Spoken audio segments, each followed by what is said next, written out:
Welcome, brothers. I'm stepping in today as your senior operator for this explainer, because we really need to talk about the absolute worst-case scenario at our plant.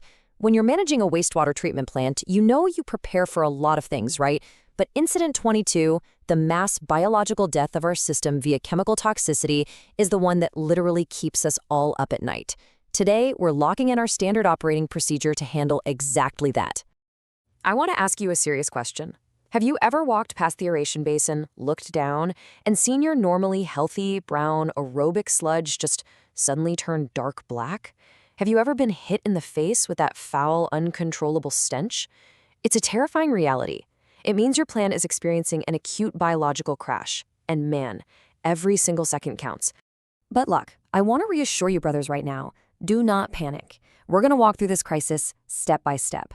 On our agenda today, we'll quickly cover 1. Biological system nature, 2. Toxicity signs, 3. Root cause investigation, 4. Emergency response, 5. Ecosystem recovery, and finally 6. Prevention and experience. From immediate identification all the way to long-term lockdown, we've got a plan. All right, kicking things off with Section 1, Biological system nature, understanding our microscopic workforce.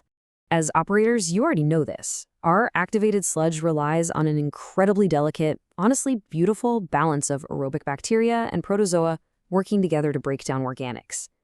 But when industrial toxins like heavy metals, we're talking chromium, copper, zinc, or things like cyanide and phenols hit the water, they instantly cripple that optimal environment. These chemicals literally denature enzymes, destroy cell membranes, and completely halt cellular respiration. When the concentration crosses the threshold, you don't just get a drop in efficiency, you get a total, devastating collapse of the biological ecosystem.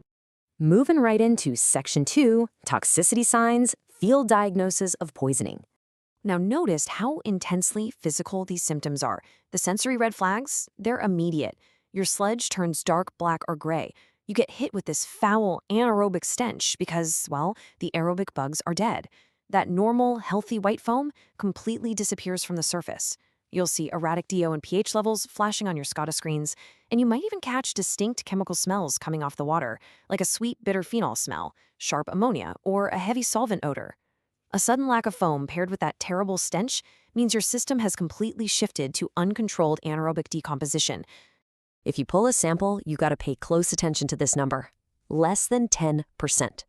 A sharp drop in your SV30 index, that's your 30-minute sludge volume, dropping below 10% indicates that the sludge has completely lost its ability to flocculate and settle.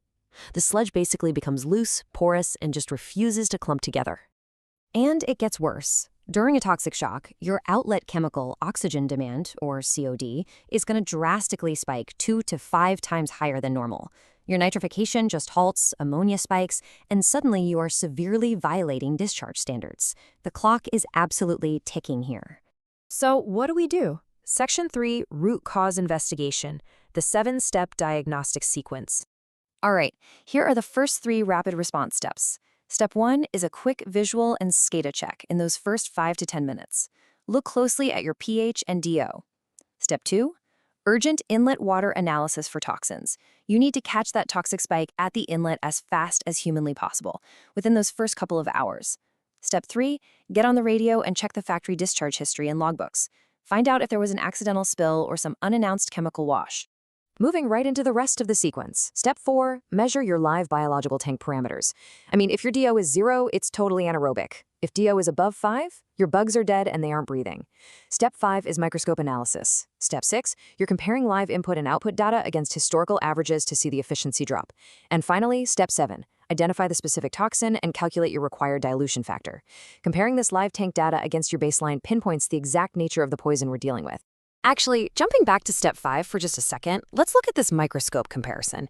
It's like night and day. On the left, a healthy system, right? Teeming with ciliates, flagellates, and active protozoa. On the right, a poison system. Pulling a slide under the microscope gives you undeniable proof to show your plant manager. If the protozoa are gone or dead and the bacteria are all shriveled up with anaerobic rods taking over, yeah, you have a confirmed toxic event. Which brings us to Section 4, Emergency Response, the golden 4 hours.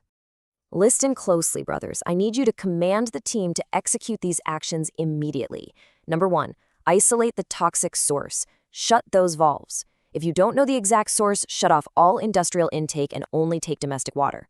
Number 2, dilute heavily with clean water in the equalization basin to lower the toxicity threshold.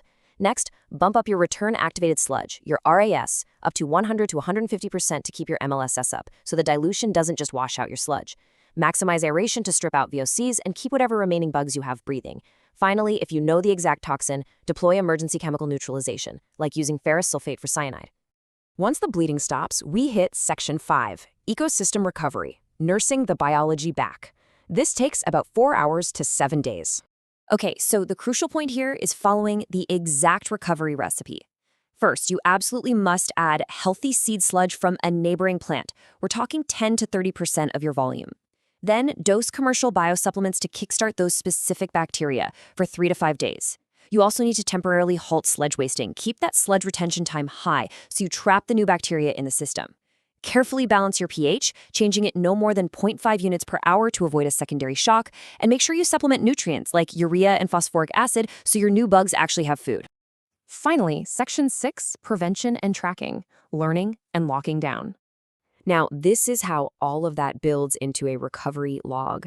Instruct your team to maintain a strict daily logbook, exactly like this one, for 14 to 21 days. What you're watching for is the outlet COD and ammonia to finally stabilize and drop. Crucially, you're watching your SV30 climb from a dismal 8% back up above that healthy 20 to 35% mark. You'll literally note the color returning to brown and that awful odor finally disappearing. But here is how we lock it down permanently, guys. These are your mandatory long-term defenses. You've got to install automatic inlet monitoring for pH, COD, and metals.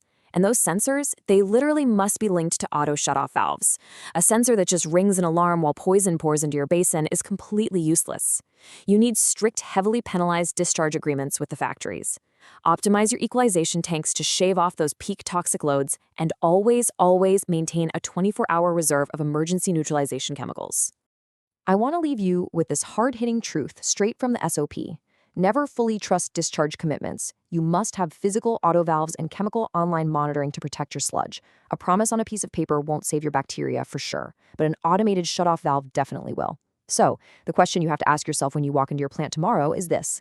If a rogue toxic wave hits your inlet in the dead of night, is your plant actually defending itself or just ringing an alarm while your biology dies?